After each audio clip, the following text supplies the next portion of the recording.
About 2 weeks ago, we had a patient that had known scoliosis and had not been repaired. Previously, she had a difficult epidural placement at an outside institution. We didn't have the records on that, but per report, it was quite challenging. It required many attempts, and in the end, didn't provide the type of anesthesia that she wanted for labor.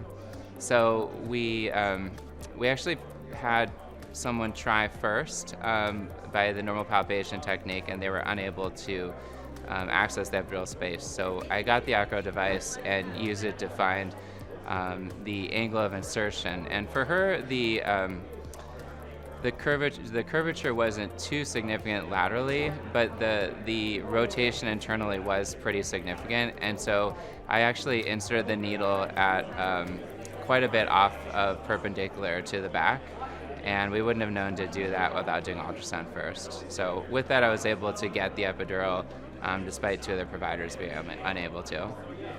So with the traditional ultrasound, I've found the images can be somewhat grainy, especially for some of the patients that we really want to get this information. They may have a greater distance from the skin on the back to the posterior complex. And it can be kind of difficult to get that good view. In addition, without kind of having something that looks kind of like a spine to the residents, it's hard to sometimes explain exactly what we're seeing. And so I felt like just having the two images side by side just sped up the learning curve for myself as well as learners. I like that aspect of it a lot, much more than just having the 3D image. I think having the real ultrasound image is very helpful. I think for many people that are trying to get into neuraxial ultrasound, it is a great introduction, and you can feel successful earlier.